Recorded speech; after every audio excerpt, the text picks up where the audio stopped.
Olá para você! Antes de começar a relatar o conto, peço que você deixe seu like, se inscreva no canal e ative o sininho de notificações. Toda essa interação faz o YouTube entender que você gosta desse tipo de conteúdo e lhe indicará mais vídeos quando forem postados.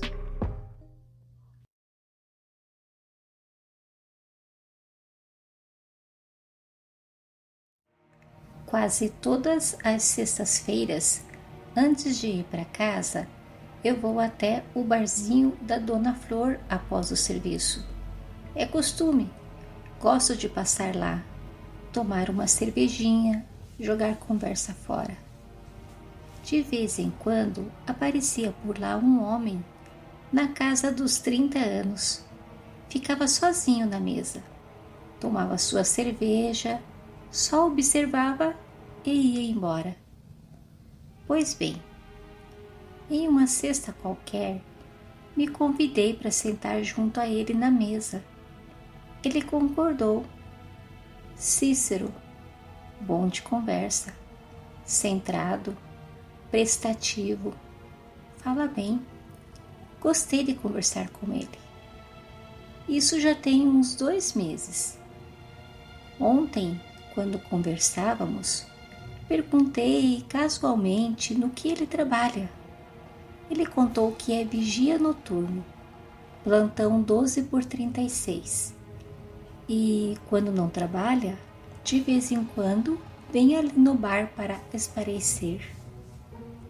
Externei minha surpresa. Nem que fosse para eu adivinhar, nunca que adivinharia que ele é vigia. Ele me explicou que é formado em ciências contábeis e que se candidatou na vaga de vigia para ter tempo de estudar, pois não pode se dar ao luxo de ficar sem trabalhar para só estudar. Então, encontrou esta forma de ter um salário para se manter e ao mesmo tempo de estudar, visto que não tem muito o que fazer durante a noite no serviço. Assim, aproveita as horas de ociosidade para estudar para um concurso que vai ter lá na Câmara. Foi trabalhar de vigia lá, já com a intenção de estudar. Ele é vigia na Câmara Municipal daqui de Águas Belas. Entendi a situação e ficamos em silêncio. Então lhe perguntei como é a vida durante o serviço de um vigia noturno, além do tempo ocioso, do que ele tem que cuidar na Câmara exatamente. Fiz a pergunta por fazer, só para quebrar o silêncio. Ele olhou bem sério para mim e disse: já que perguntou, vou contar-lhe uma história que está me intrigando. Estou na Câmara faz 6 meses. Entrei no lugar do Sr. Pedro.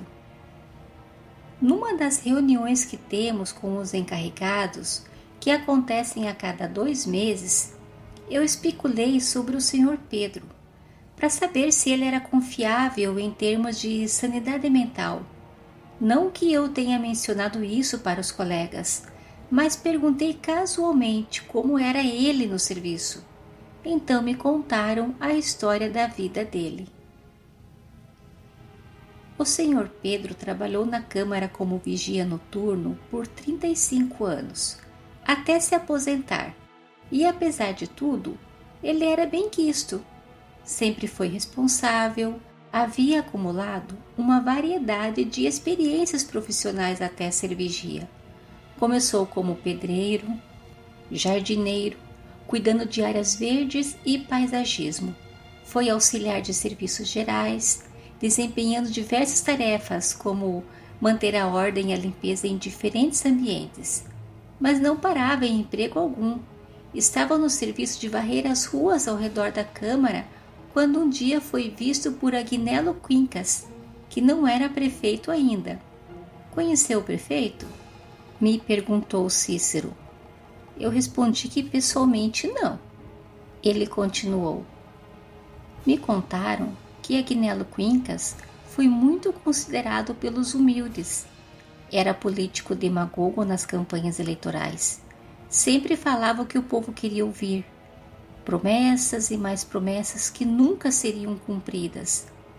Tudo visava a conquista do poder político e todas as vantagens correlacionadas, né? Era tão bom no que fazia. Seus repertórios nos palanques de comícios conseguia arrancar lágrimas e risos de seus fiéis eleitores e suspiros de raiva de seus adversários, que sabiam do poder que tinha Agnello Quincas perante o público.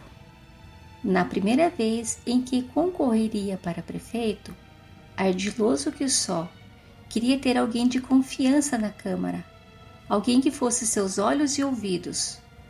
Então se deparou com o senhor Pedro varrendo as ruas ao redor da Câmara, e ali mesmo ofereceu-lhe o emprego de vigia.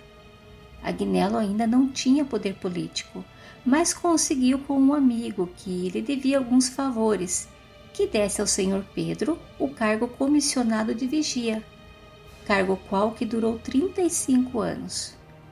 E assim foi. Quando era época de campanha, senhor Pedro trabalhava durante o dia, pois fofocava absolutamente sobre tudo para Agnello, que quando ganhava a eleição, senhor Pedro voltava para o período noturno. Não tinha mais utilidade durante o dia. Depois da eleição, a conversa era outra, porque só se governa com os ricos, com os donos do poder político. Governar é usufruir delícias inacessíveis à pobreza. Mas senhor Pedro nem pensava nisso. Era só usado, ou não, para ele era normal após as eleições ser esquecido por Agnello Quincas. Senhor Pedro tinha Agnello como ídolo, líder, salvador, pois lhe deu emprego com direito a uniforme, óculos escuros, boné e até uma arma. Agnello foi eleito 3 vezes. Quando o senhor Pedro servia para Agnello, ele passava a desempenhar outra função, a de braço direito de Agnello Quincas. Isso era senhor Pedro que dizia, porém todos o enxergavam não como o braço direito, mas sim como um funcionário capacho de luxo. Falaram que senhor Pedro, que por tantos anos trafegou pelos ambientes da Câmara, a qual comporta os excelentíssimos e seus discursos e pancadarias, parecia que ele se confundia com o mobiliário velho e fosco. Parecia ser também uma das velhas mobílias que tem na Câmara. Algo que ninguém quer, mas também não pode se desfazer, por já fazer parte do cenário, patrimônio público.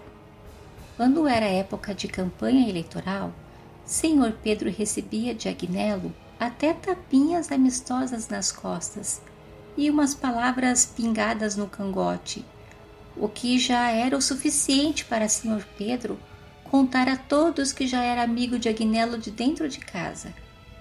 Nunca percebeu que era usado.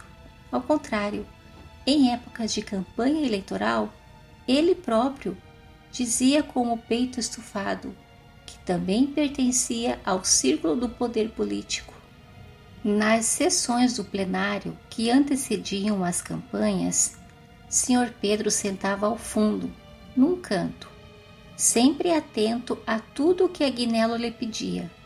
Adorava participar das sessões que aconteciam a cada 15 dias, nas quartas-feiras às 15 horas. Escutava deslumbrado por horas a fio os discursos floreados dos excelentíssimos. E foi essa a história que me contaram sobre o senhor Pedro. Nesse momento, eu pedi mais cerveja e tornei minha atenção a Cícero novamente, que continuou.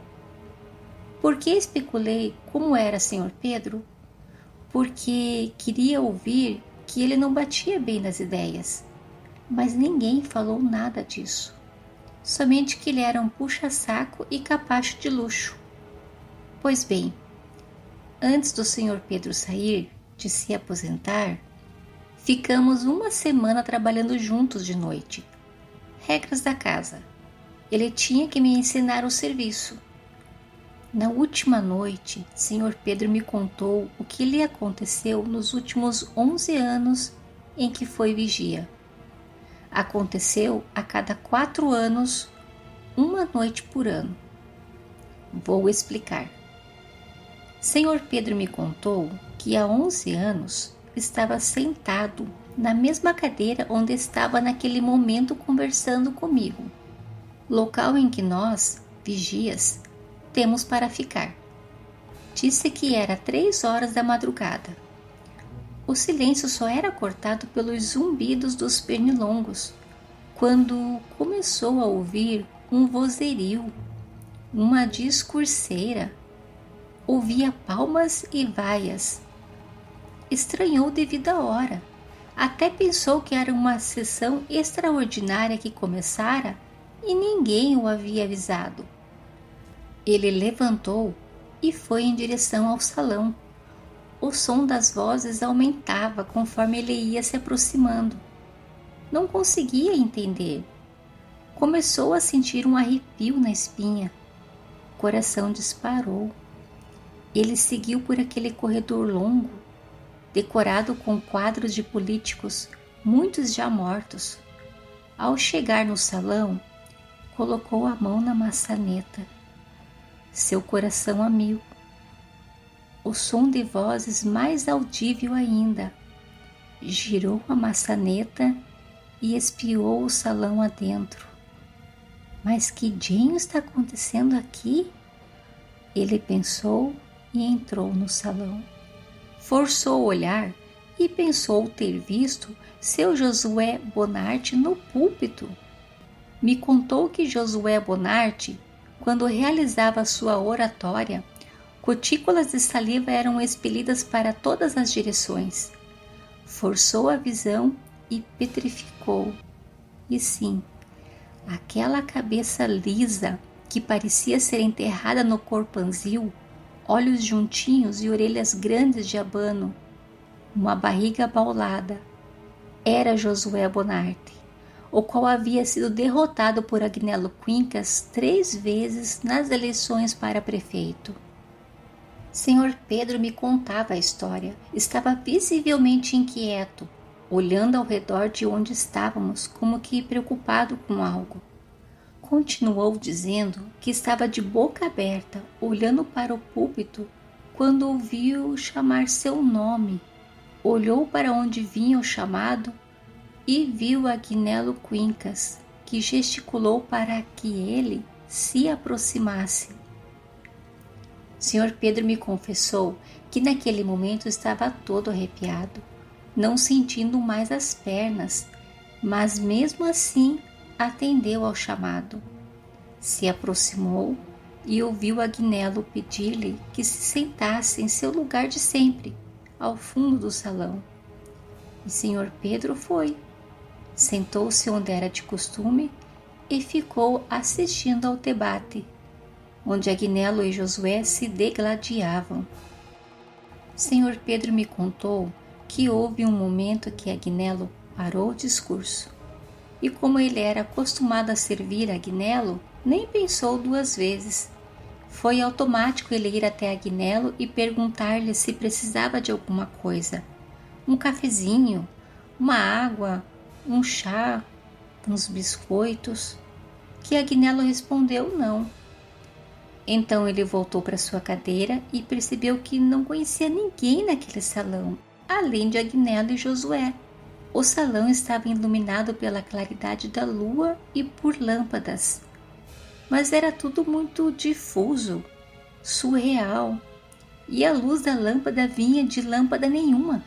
Conforme o telequete corria solto, Senhor Pedro me contou que ouvia o que eles falavam, mas não compreendia, não conseguia assimilar o que eles diziam.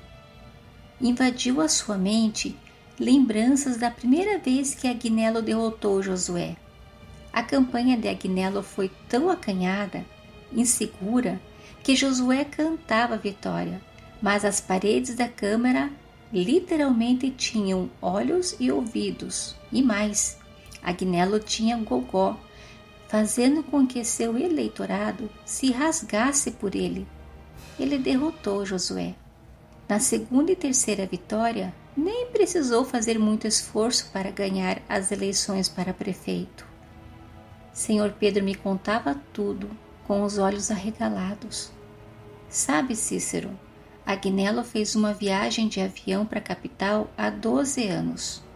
Testemunhas contaram que seu avião passou por cima das montanhas e logo se ouviu um estrondo e fumaça. Tomei um porre nesse dia. Perdi a única pessoa que me estendeu a mão. Mas no ano seguinte da queda do avião do Agnello, lá estava eu em plena sessão com ele, às 3 horas da madrugada. Foi o primeiro encontro, esse que eu acabei de contar para você. O segundo encontro foi há 7 anos. Eu novamente nesse lugar aqui e tudo se repetiu. O vozerio, a discurseira, palmas, vaias, Agnello e Josué se degladiando. Eu fui até o salão, pergunto se Agnello quer um café, ele recusa com um gesto de cabeça. Me pegou de surpresa, pensei que nunca mais aconteceria de novo. Na verdade, eu não sabia se estava vivendo aquilo mesmo, se era um sonho ou um mundo paralelo que unia presente e passado. A plateia testemunhando aquele debate acalorado era como se eu estivesse dentro de uma cena de um filme, onde nada mudaria aquele filme já gravado, mas eu estava dentro daquele filme, interagia com Agnello e ele comigo. Um cenário ilógico. No terceiro encontro, que foi há 3 anos, eu não esperei ouvir o som. Eu já estava esperando às 3 horas da madrugada dentro do salão. E tudo começou a acontecer. As vozes, o burburinho, as pessoas, as luzes das lâmpadas, tudo começou a se materializar aos poucos. No começo eram transparentes. Os sons eram baixos. Em poucos segundos estava eu novamente na sessão acalorada dos 2 políticos. As mesmas situações. É engraçado que nunca entendo o teor das conversas. Eu sei que estão em debate político, mas nunca lembro o que falavam. As pessoas olhavam para mim, mas não tomavam conta que eu estava ali. Tinham olhares vazios. E pela terceira vez, como tudo começava, terminava. O vozerio vai ficando distante, as pessoas em volta de uma névoa, como se o tempo estivesse se distorcendo ao nosso redor. As luzes das lâmpadas começam a desaparecer. Tudo vai ficando transparente e some. Eu fico sozinho novamente. Não sei o que penso. Sei que não é um sonho, é real. Na terceira vez eu toquei no Agnello para perguntar se queria café. Eu senti o ombro dele. Ele era igual a eu e a você, de carne e osso. Não sei se vai acontecer este ano, mas tinha que lhe contar. Se acontecer com você, você já está preparado. Foi essa a história que o Senhor Pedro me contou, disse Cícero. Após a história, um silêncio carregado pairou sobre nós, como se o peso das revelações do Senhor Pedro ainda ecoassem pelas paredes do bar. Eu não sabia ao certo como reagir. A história tinha um ar surreal, algo difícil de acreditar, mas a seriedade nos olhos de Cícero me dizia que havia algo mais ali, algo além da simples imaginação. Ele quebrou o silêncio, levantou seu copo de cerveja e pediu um brinde. Quando eu perguntei o que brindávamos, ele disse que era a sorte para ele, que nada iria acontecer, porque na noite seguinte que ele iria trabalhar, seria a noite que tudo acontece, porque tudo acontece a cada 4 anos, e amanhã faz 4 anos da última vez que aconteceu. Brindamos e eu fui embora. São 3 horas da madrugada. Não consigo dormir. Estou pensando no que pode estar acontecendo com Cícero lá na Câmara. Pode ser que ele esteja testemunhando o mesmo fenômeno relatado pelo Senhor Pedro. uma história sobrenatural, além da compreensão humana.